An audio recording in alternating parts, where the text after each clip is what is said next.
You know, what do you think about that, man? And can Chief Keef come back to I still OBlock? talk to him. I still talk to him. I still on FaceTime. So I hear DM me back, all type of shit. Everybody want me to talk about it, man. Chief Keef and NBA YoungBoy did a song together, man. And people talking about that he ain't loyal to King Von or Dirk or none of that. Hey, look, bro, I know y'all don't know y'all history, though. You won't believe the kind of move Chief Keef just made on his own neighborhood. This man actually linked up with NBA YoungBoy, the same guy who's been beefing with the crew of his late homie, King Von. But honestly, it gets even worse. OBlock members are now reportedly planning to backdoor Sosa and ban him from Chicago for good. Let's break down how this entire situation got so messy. Before we dive into this, you have to realize how deep this betrayal really runs. We're talking about a man who grew up with these people, shared meals with them, and lived in the same buildings. Now he's connecting with their biggest rival. In the streets, that is next level disrespect. This isn't just about the music industry. It's about loyalty, the street code, and how money can make someone forget where they started. To really understand this, we have to look back at the beginning, because this story goes much deeper than the headlines. Chief Keef wasn't always the wealthy, famous rapper living in mansions and driving Lamborghinis. He was raised right there in OBlock, surrounded by real heavy hitters every single day. We're talking about Parkway Gardens, one of the most dangerous housing projects in Chicago, where guys like King Von, Boss Top,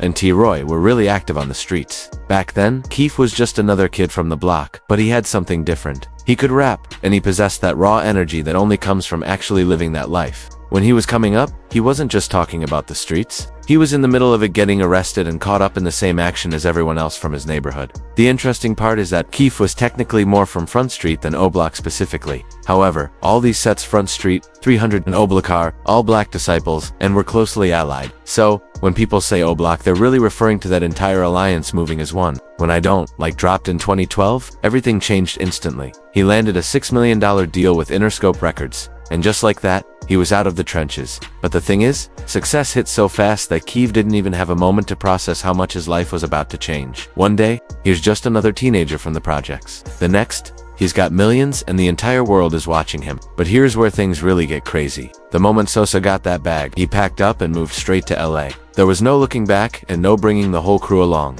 This man only took about 3 people from his entire block with him. Just 3 people, man. Out of all the homies who had his back when he was broke and stayed solid when he had nothing, only 3 actually made it out with him. Think about that for a second. You have an entire block of people who were with you through everything, protecting you and making sure you were good when you had nothing. Then, when you finally make it, when you get that one opportunity to change not just your life, but everyone's life, you just dip and leave them behind. That is exactly what Chief Keef did. He took his closest circle, like Ballout and Tato, but everyone else was left in Chicago to deal with the same problems, the same dangerous situations, and the same struggle to survive. This created some serious resentment because the neighborhood felt like Sosa forgot about them the moment he got rich. The homies back in Chicago started seeing a completely different side of Chief Keef. This wasn't the same kid who used to be on the block with them, sharing whatever little money they had and looking out for one another. Now, he's on Instagram flashing stacks, buying luxury cars, and living in mansions. Meanwhile, his own people back home are still struggling in the trenches, fighting the same battles they were before he made it big. That's when the money and fame really started to change him.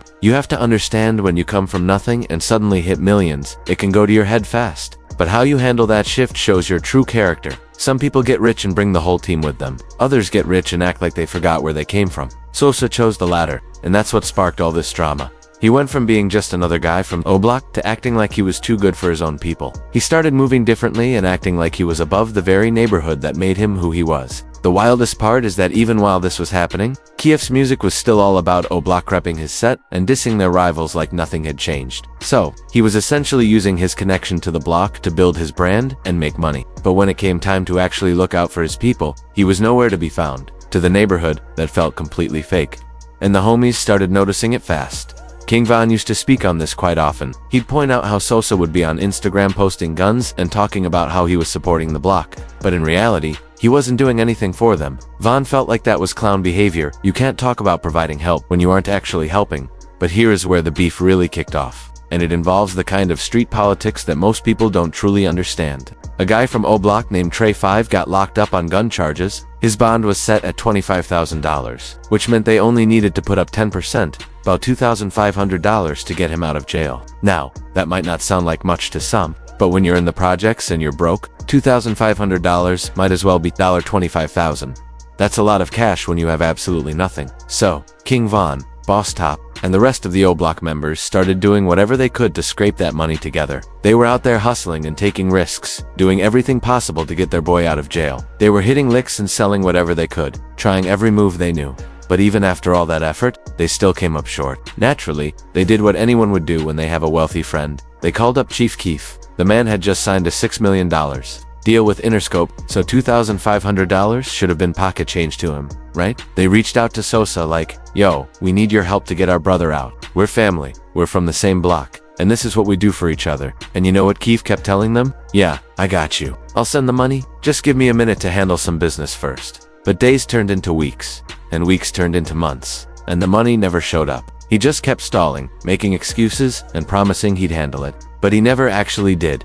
Tay Capone spoke on this entire situation and broke it down perfectly. He explained that Keef had been giving them the runaround for so long that they felt they'd given him more than enough time to step up. They felt like their wealthy homie had the means to help but simply chose not to. So they decided to take matters into their own hands.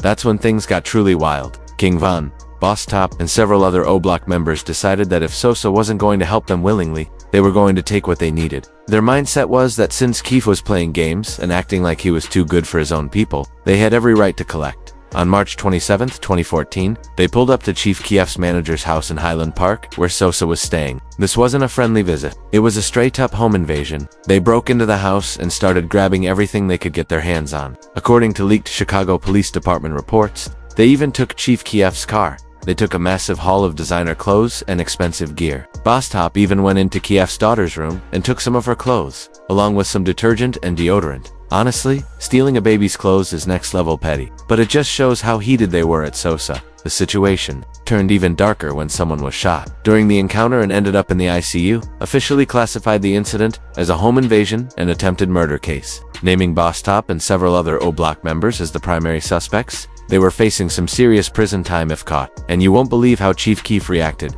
After his manager called the police, Sosa actually took to Twitter to call his own manager soft for involving the cops. He seemed more upset that the police were called than he was about his own homies robbing his house. Then he tweeted, "Rip Boss Top," before quickly deleting it. People took that one of two ways. Either he was saying "you're dead to me," or he genuinely thought he had killed Boss Top while shooting back at the intruders. The entire situation was incredibly messy and created a permanent divide between Chief Keef and his block. From that day on, things were never the same.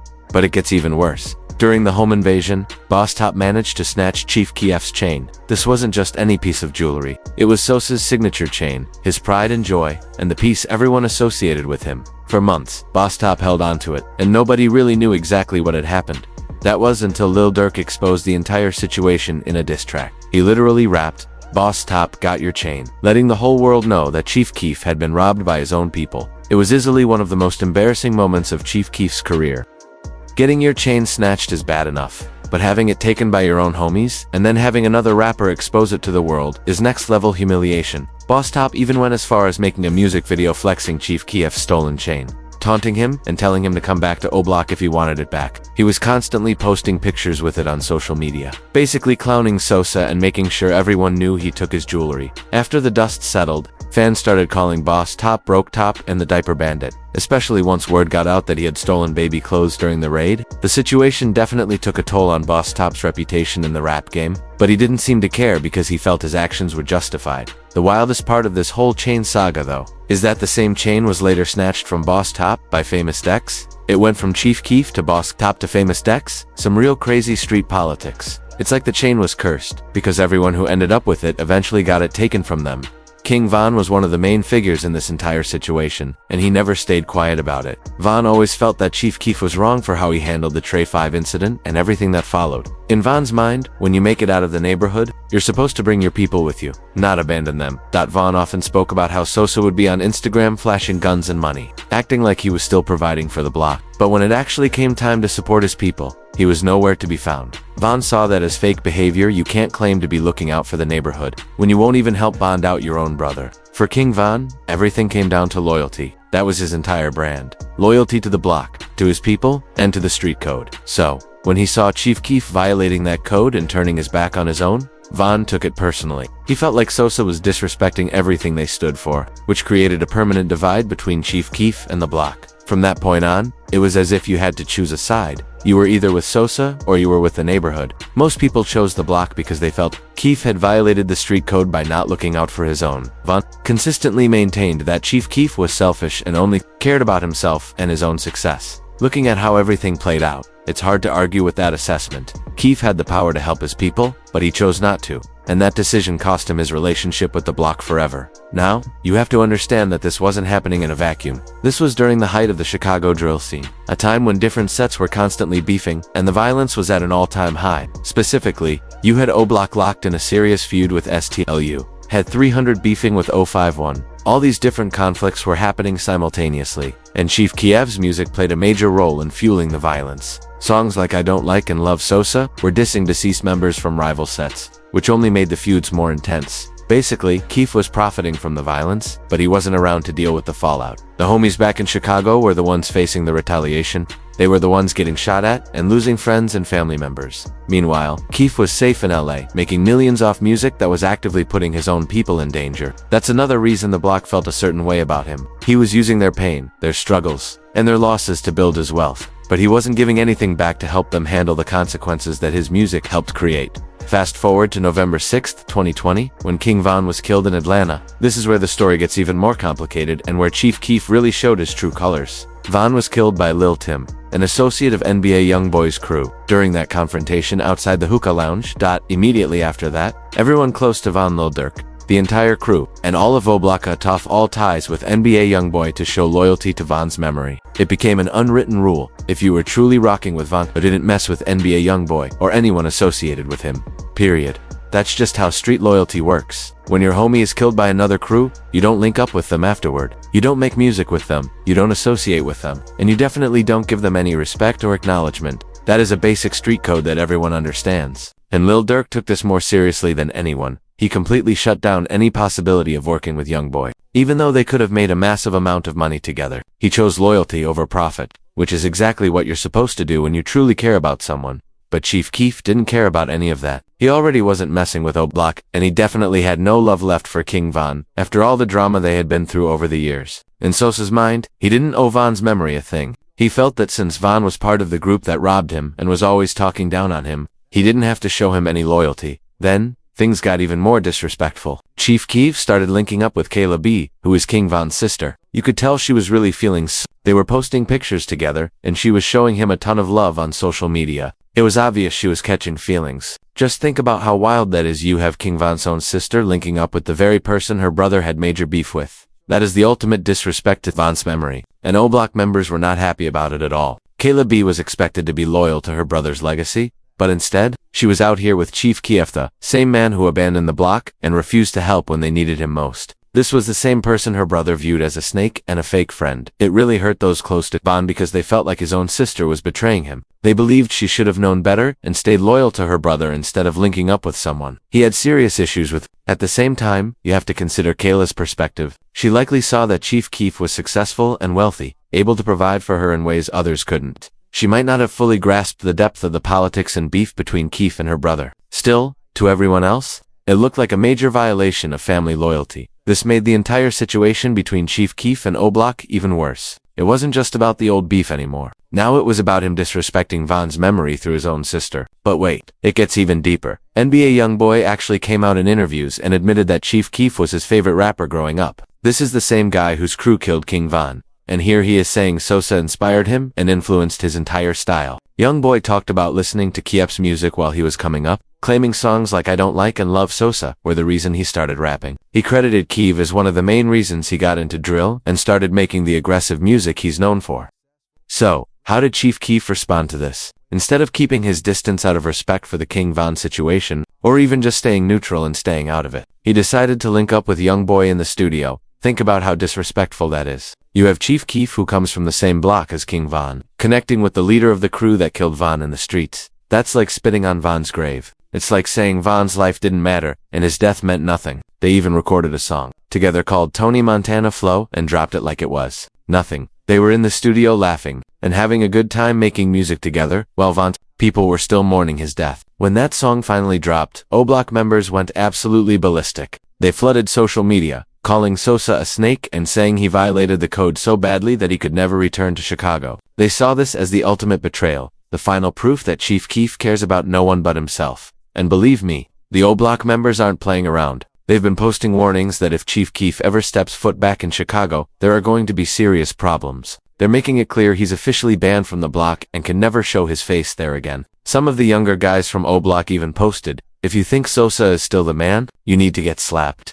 They were all over his comments, talking crazy and letting him know exactly where they stand. They were posting pictures of heat and making direct threats, essentially telling him that if he ever comes back, they're going to handle him. When Chief Keef even posted about his interest in buying OBlock, they shut it down immediately, responding with, "You wish you could even come back here." That's just how deep this beef has become. They don't even want his money. They just want him to stay away for good. The wildest part is that some of these same people used to be his close friends. They grew up together, made music together, and looked out for one another. Now, they're talking about taking his life if he ever returns to the city. That shows just how deep this sense of betrayal goes. In their eyes, Chief Keef violated every rule of loyalty and respect. They feel he chose money over family, fame over friendship, and success over the street code. Because of that, they don't just see him as someone they no longer associate with, they see him as a straight-up enemy. So now, Chief Keef is essentially exiled from his own city. He can't return to Chicago without facing serious danger. The very block that raised him, and the people who stood by him when he had nothing, now consider him a rival. The craziest part is that all of this could have been avoided if Sosa had just helped bond out Trey 5 in the first place. We're talking about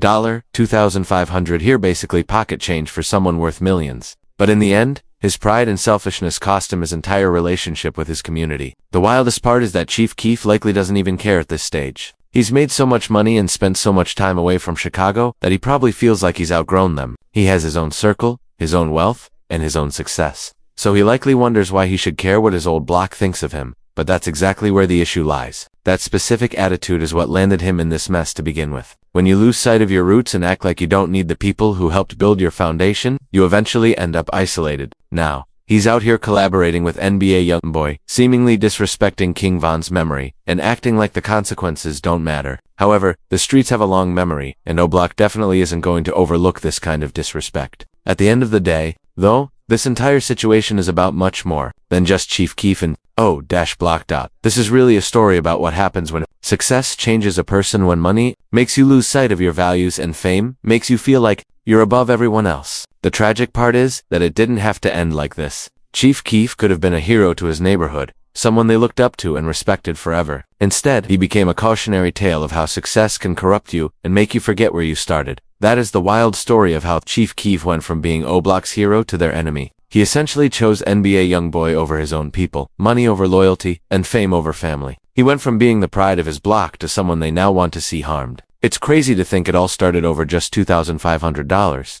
If Sosa had just helped bond out Trey 5 when he was first asked, none of this would have unfolded. King Von might still be alive today. Chief Keef would still be welcome in Chicago, and the entire drill scene might look completely different. But instead, his pride and selfishness cost him everything. Now, he's making music with the crew responsible for his former friend's death, dating that friend's sister, and acting like none of it matters. That's some cold-blooded behavior right there, no cap. But if you learned something new about this entire situation, make sure to hit that like button, and let me know in the comments what you think about Chief Keef's moves. Was he wrong for linking up with YoungBoy? Or do you think he doesn't owe OBlock anything after they robbed him? Should he have helped bond out Trey 5? Or was he right to keep his money to himself? If you want more content breaking down Chicago street politics and rap beefs, make sure to subscribe because I've got plenty more stories like this on the way. The streets have a long memory, and these feuds run deeper than you might think. I've got stories coming about Lil Durk and YoungBoy, FBG, Duck and OBlock, and all the intense politics happening in Chicago. I'll catch you guys in the next one. Just remember, loyalty over everything. Some people just don't understand that when you finally make it out, you're supposed to bring your people with you, not leave them behind.